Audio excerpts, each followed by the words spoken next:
Bismillahirrahmanirrahim. Today we will talk about the concept of Waqf. We previously knew that there are two main ways of transferring property. One may transfer one's property within one's lifetime, that is called inter vivos, or one can transfer property in a way that the transfer will take place after one's death, that is through will um, or through automatic operation of law through laws of inheritance. We have already covered Hiba.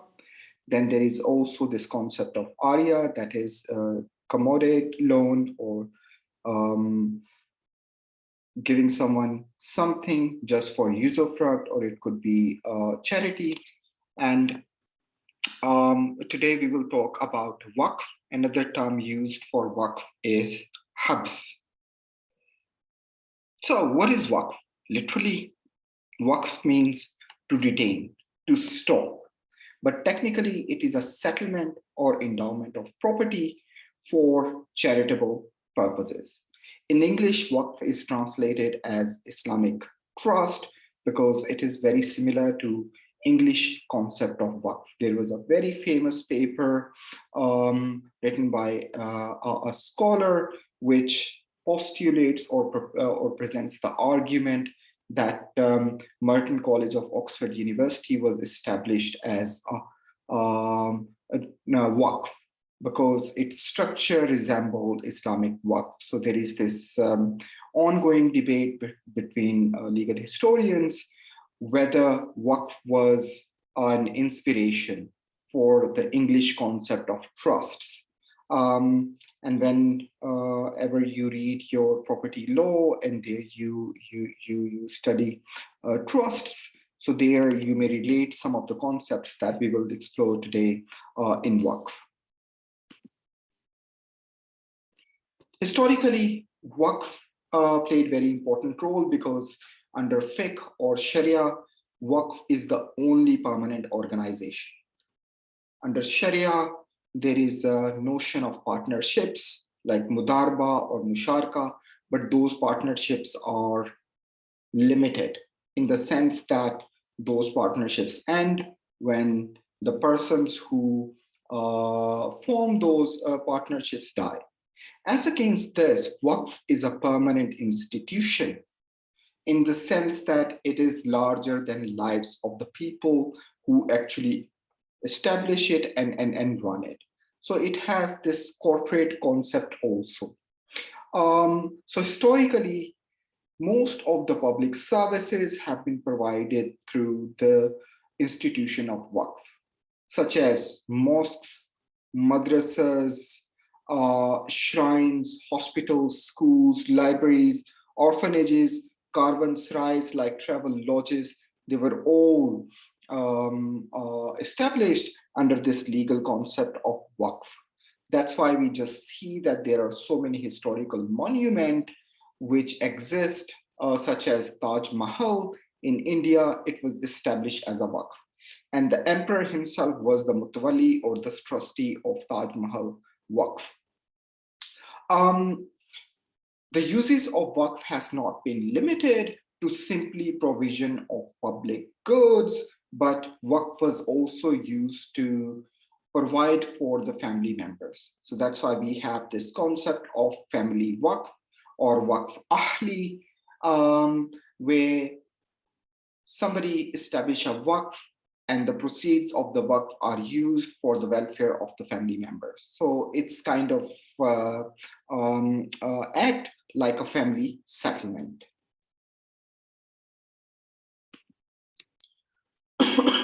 There are certain conditions for a Waqf to be valid, and there are three main conditions. A Waqf must be perpetual. Although Maliki school allow a Waqf which is temporary, but generally majority of Muslim scholars require that a Waqf must be perpetual. So perpetuity is one of the key conditions of a Waqf.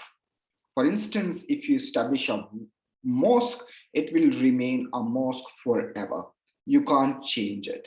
There is this concept of see pray, just like the concept in trust law, that the proceeds of a waqf could be used for similar purposes, but generally, as a general principle, waqf is a perpetual organization, and perpetuity is one of the key conditions.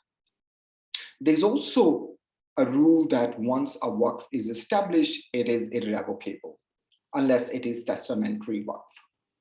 And waqf must also be unconditional. Who can create a waqf and when? Any person who is sane and major can create a waqf during one's lifetime or through a will.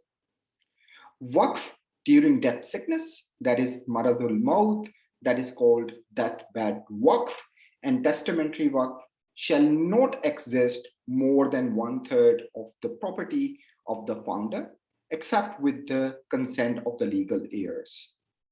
A testamentary waqf is also revocable during the lifetime of the founder because it does not come into operation until the death of the person. So the limitations which apply to a will also apply to a testamentary waqf.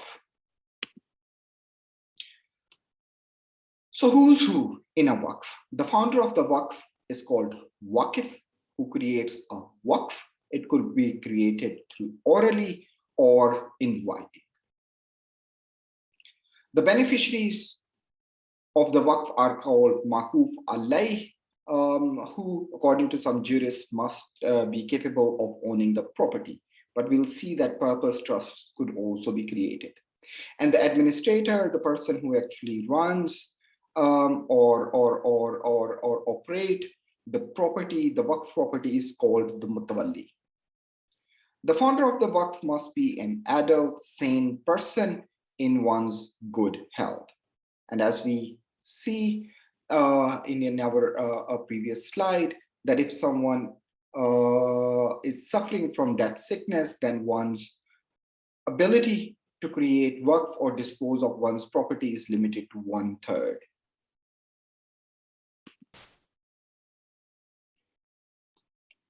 A waqf need not be simply for individuals. It could be for some purpose, such as promotion of education or welfare of the needy and poor or travelers. So just like there's this notion of purpose trust, there is also this notion of purpose waqf.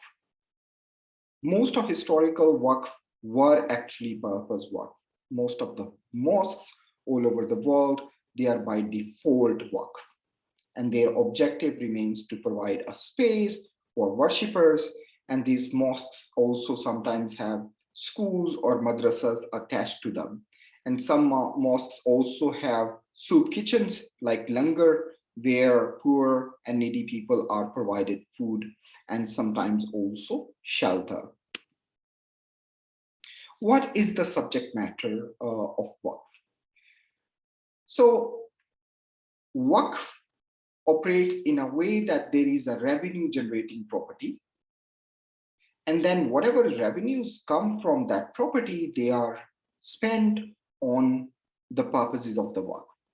Say, for instance, if a madrasa is established as a waqf, so you will have a space where madrasa is established, and then you have another property which will generate profit so that whatever rents or profits come from that property, those would be used for running the madrasa.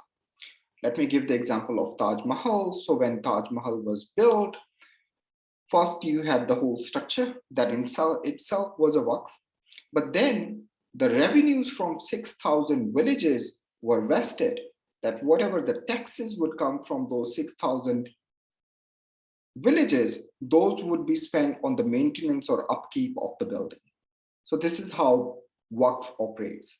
So there is substance of the property, which is reserved while its usufruct is spent for the specific purpose.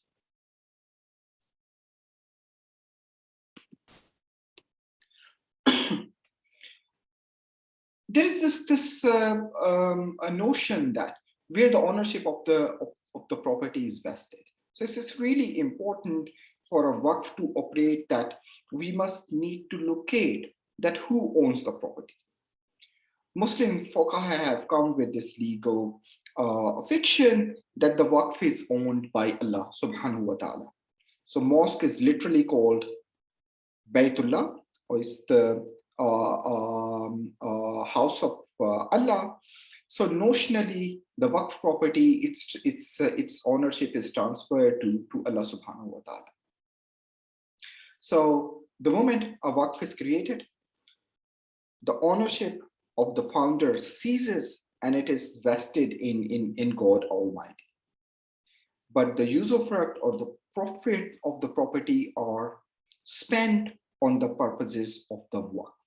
So notionally, whenever Waqf is created, the ownership of the founder extinguishes and it is notionally transferred to Allah subhanahu wa ta'ala. The ownership of the substance, but the usufructs are then spent for the purposes of the Waqf and on the beneficiaries. There are two main types of Waqf, public and private. Public is where general public or people are the beneficiaries. And the private is when it's established for a specific number of people in one's family or in one's clan or in particular area. Now it must be remembered that this public and private are two spectrum. At the each end of the spectrum, a Waqf could be a mix of both. And generally most of the Waqf are a mix of both public and private interest. Even within a private Waqf, the public element is just built in, because the notion is that if a Waqf is established in favor of one's family, when that family becomes extinct, the proceeds will go to the public. So even within a public Waqf, even within a private Waqf, the public element is built in, because as we learned that perpetuity is one of the key conditions of a Waqf. So when the purposes or the beneficiaries of a private Waqf, they become extinguished, it is vested ultimately in public welfare. Family Waqf is perpetual. And as we know that perpetuity creates all sorts of problems. So far as public interests are concerned, perpetuity is beneficial. If you establish a mosque, let it be a mosque forever. It's not that you establish a mosque for 5 or 10 years and then you demolish it and then you build your house on that place. But when it comes to private Waqf, then it becomes quite problematic.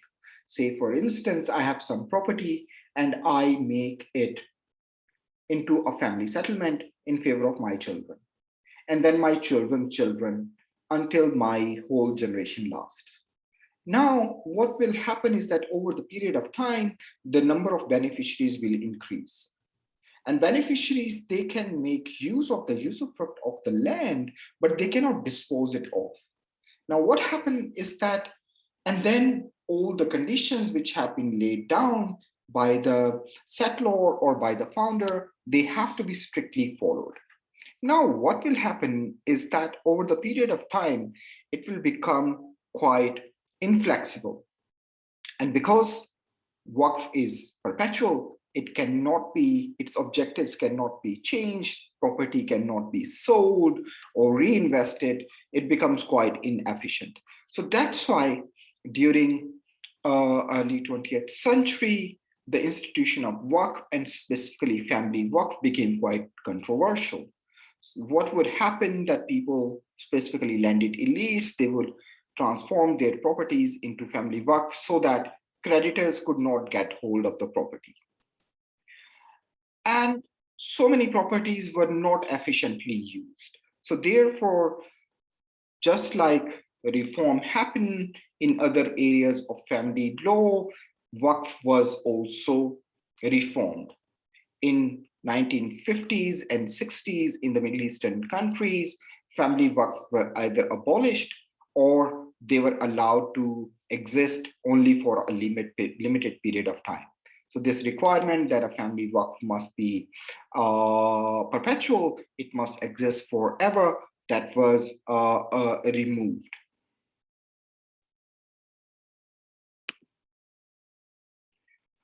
In Indian subcontinent during when India was part of British Empire, Waqf and specifically family Waqf created lots of controversy. What would happen that British judges, they regarded family Waqf as a family settlement. During this time, trust law in England was also undergoing transformations and changes.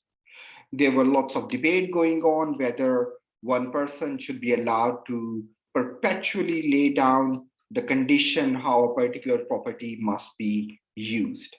And the term dead hand was used, that a person who's dead from one's grave is actually still dictating the terms of usage of a particular property. That's why the solution was to come up with these rules against perpetuities, that you cannot create perpetuities, because if you allow perpetuities to create, it just create inefficiency. Land, unlike other resources, is very limited. You cannot create more land. So what happens if you allow perpetuities to exist forever, then their uses would be limited as were laid down by the settlers. But we know that life is dynamic and it must move on. So what happened is that during that time, when these debates were taking place, this controversy also was ignited in British India. So what was going on is that the landed elites, specifically Muslim landed elites in Indian subcontinent, had established lots of family waqf. And one of the main objectives of such waqf was to protect property from attachment. If you're unable to pay your debts, what would happen is that your property would be taken away from you. But because, as we learned that in waqf, the ownership is transferred to God. The person who's actually managing the property is just the mutawalli or the trustee, only have the limited ownership, is actually not absolute owner of the property. So if the beneficiaries and the mutawalli are not the owners of the property, and if they default on payment of their debts, this property cannot be attached because its ownership is vested in Allah Almighty. Only its usufructs could be attached. It was a big problem for financial institutions or for lenders to see that large chunks of lands were not in their reach. There were a series of judgments by various Indian high courts, and then also of the highest court of appeal in the British Empire, that is the Judicial Committee of the Privy Council, which eventually in this famous Abul Fatah versus Rasamaya a case declared that family waqf are invalid, because under English law, you could only establish a permanent or perpetual endowment if it is good for the public. But what the judges of the Privy Council held is that in family waqf, the gift to the poor is too remote an illusion. And because the gift to the poor is too remote and illusory, therefore, family waqf could not exist in perpetuity. This caused lots of anxiety amongst Muslim landed elites, and they lobbied that the effect of this law must be nullified. And for that purpose, Muhammad Ali Jinnah, who was a parliamentarian, presented a bill in the a parliament that was called Muslim Waqf Validating Bill 1908, which eventually became Muslim Waqf Validating Act 1913, which declared the effect of the Privy Council judgment in Abul Fatah case null and void, and family waqf were validated. So the histories of waqf, or plural Awqaf, in South Asia or in Indian subcontinent is very much embedded with what political developments happen later. It's very interesting research area that how Muhammad Ali Jinnah built up his political career as the protector of the interests of Muslim landed elites. And then we will see, when we read the legislative history of Dissolution of Muslim Marriages Act 1939, and before that, the Shariat Application Act 1937, Jinnah played very important role in the passing and in the drafting of 1937 Act. So where Shariat was declared to be law for inheritance, because what was going on is that under customary law, Muslim women were not given their inheritance right in land. And what Shariat Application Act 1937 did is that it declared that for inheritance and other personal property issues, Shariat would be the law, which means that women will start getting inheritance. But there was a caveat. The act had an exception that it did not apply to agricultural land. Now, the critique of this law is that that exception was provided because there was patriarchy. This is true. The historical context at that time was very patriarchal. But the reason why this exception was provided in the 1937 Act was because under the constitutional scheme provided under the Government of India Act 1935, land was a provincial subject. The central legislation could not enact a law related to land on its own. So that's why this exception was there. So when Pakistan was established in 1947, one of the earliest acts, those were passed by the Punjab legislature and Sindh and other legislatures, was to basically remove that exception and apply Shariat Application Act to agricultural land too. So it's a very interesting research area to look into. And what we can relate is that this Abul Fatah judgment in 1894, and then if you relate it to Qazalbash Waqf case in 1990, where land reforms were declared un-Islamic. So this 100 years, it's an excellent topic for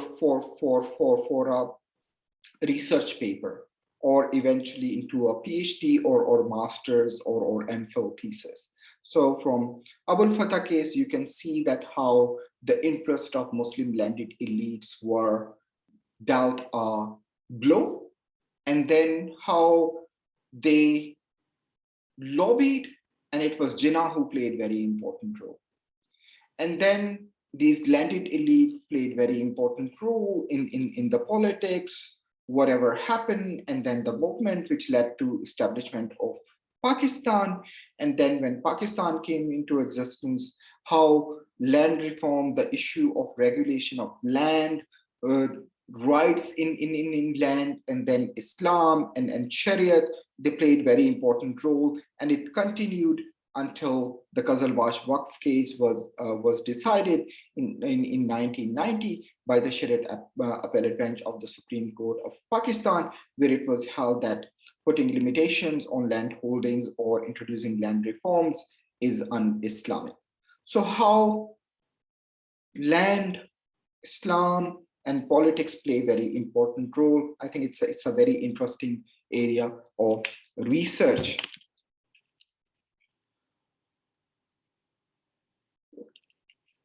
Because Waqf relate to land, and land is very precious. Not simply because uh, uh, through land, rents are generated through land if it's agriculture, crops are cultivated, but land also gives political power. So we see in South Asia, land and politics go hand in hand. Even in current day Pakistan, landed elites play a very important role. Most of the prominent politicians, their base or their economic base or their political power is based on the land they hold. That's why we see that there is lots of legislative and judicial activity about applying inheritance laws on land.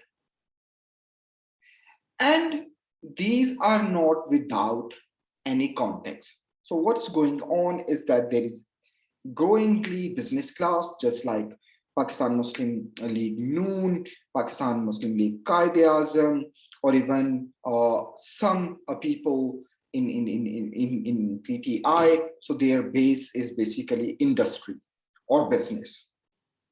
And the traditional political elite was most of landed elites. So there is this tussle going on between these two, and here inheritance laws play a very important role. The argument is that if you apply Islamic inheritance laws, then there will not be much bigger land holdings, because as a result of application of Islamic inheritance law over the period of time, the land would be divided amongst the legal heirs. In order for these landed elites to consolidate, maintain, and continue their power, they must keep their land holding intact. And business elite want that that should not happen. So in the name of applying Islamic inheritance law, they want to hit the landed elites the hard on their power bases, which is land. So we see another instance of the interplay between Islam and politics. So here I'm not saying that we should not apply Islamic inheritance law, but remember there is this context. So these debates are happening in this particular context, and this has been an ongoing issue. It's more than 80 or 90 years when these debates were ignited, which in British India, which culminated in the form of the Muslim Personal Law parenthesis Shariat Application Act 1937. And since 1937, so many legislative instruments have been passed to give women right in land. And that still remains an ideal. It has not happened. If you're following the legal developments, you might have seen that one judgment of Supreme Court recently got lots of attention, because the court held that the children of a deceased woman cannot ask for inheritance of their mother. It was a wrong media spin to a judgment which actually related to transfer of property through a gift. But it shows that this is an important issue that is very much politically sensitive, and a lot more will keep on happening. So much so that Pakistan Penal Code now has a provision that if someone intends or tries to deprive a woman of her right in inheritance, it's a penal offense. So I would invite you to analyze these existing laws or existing debates about laws in its historical context, and in the context where religion, politics, they have this very complex interaction with each other. After Pakistan came into existence, various laws were passed to regulate Waqf. In 1950s, various acts were passed, and when Ziaul Haq took power in 1977, in 1979, he introduced Waqf Properties Ordinance, where lots of power was given to the state to confiscate Waqf properties. And that remains the law in Pakistan. In the context of recent reform of trust laws in Pakistan, so what happened in 2020, various provincial and central legislature, they reintroduced trust laws in the form of trust acts. And the basic motivation for doing that was the sanctions under which Pakistan was going on through FATF. And because trust can play a very important role in money laundering, so a lot more regulations were introduced. And there was also a proposal for regulating Waqf properties, but there was lots of backlash from religious political parties, and the proposal for a reform of Waqf was shelved. But this is an ongoing issue, and I would invite you to keep an eye on those developments. So Waqf is not a past institution that was very influential in the past, but it is not more important in current. So far as family Awqaf is concerned, that is very much true, because the doctrine of perpetuity and because of over-regulation, that institution has almost died down. But so far as public Awqaf are concerned, they are very influential and they play very important social, economic, and political role in current day Pakistan. We have a lot of case law on Waqf, not only on classical Waqf, but also on various laws and ordinances. Those were introduced. There is lots of case law. So what happened is that there's lots of corruption in the Waqf departments, which were ironically established to regulate Awqaf properties. And we have a number of dozens of reported cases where properties were embezzled, not only by the mutawallis, but also by the state functionaries who were supposed to protect these properties. Let's have a look on some of the important judgments and the main principles. Those were laid down there. In these judgments, Waqf is defined as a permanent dedication of any property for religious, pious, or charitable purposes. It is also laid down in a judgment that once established, Waqf cannot be subsequently revoked unless it is a testamentary Waqf. The property which is subjected to family Waqf also vests in Allah Almighty, and it cannot be attached for the personal debts of either the Waqif or the trustee. A Waqf could be created orally or without parting with the possession of immovable property. Remember, in Hiba, there is this requirement that there must be transfer of possession, but same is not the case with Waqf. You can establish a Waqf, but you don't need to transfer property immediately. And there is no need that Waqf must be in writing. But we know that there are registration laws and there are transfer of property laws, which require you that if you transfer a property, which is land, and its worth is more than 100 rupees, then it needs to be registered.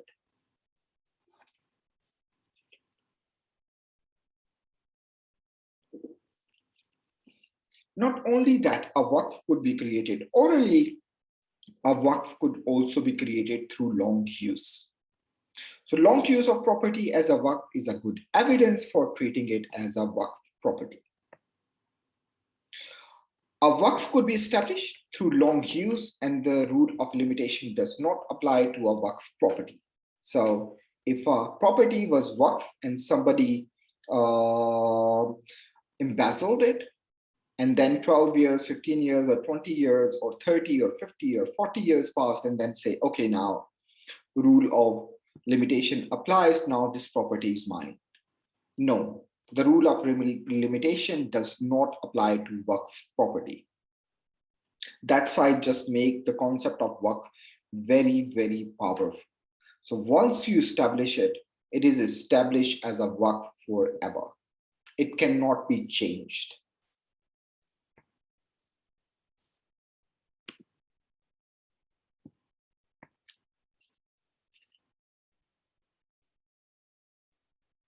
Remember that even after the enactment of Mussalman Waqf Validating Act, the controversy about family waqf did not go away.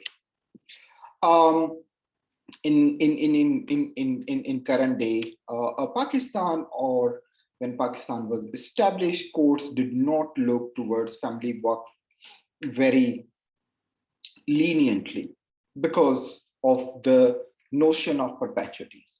Most of our judges are trained in common law tradition and in common law property principles. Rules against perpetuity is a very important rule. So that's why we see that even after independence in Pakistan, earlier on, courts did not take a very charitable or lenient approach towards family waqf. So in one judgment, the court held the family waqf. In a family waqf, the gift to charitable purpose must not be illusory and unsubstantial. So even if it's a family waqf, there must be some charitable objective or charitable benefit built into it. Otherwise, it would be regarded as invalid. A waqf must be established in favor of some members of family to the exclusion of others is very much valid. So that's why we see that in different times in history, in different parts of Muslim world, waqf was actually used to circumvent Islamic inheritance laws. A village common property owned by a mosque, it was held, cannot be sold even with the consensus of entire village. Remember, perpetuity is the key condition of a waqf. If you establish it, it will remain as such forever. In order to protect waqf property from embezzlement, Muslim jurists lay down certain principles. And one of the principles is that a waqf property cannot be given on lease for more than 3 years. Because if you just give long-term leases, what will happen is that the people who rent that property may embezzle it.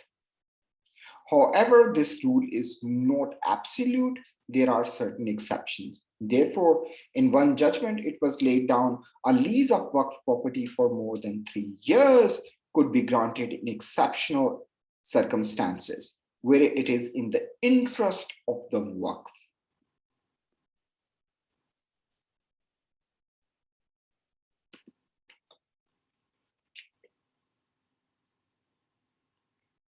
What are some of the important questions when it comes to waqf? I have listed some of them here. What is a waqf and how is it different from other modes of disposing of properties under Islamic law? Discuss various kinds of a waqf with particular reference to the family waqf and its checkered history in South Asia. What properties could be valid subject matter of a waqf? What is the legal effect of the waqf, of the creation of a waqf? Thank you very much for listening, and this is the end of the presentation.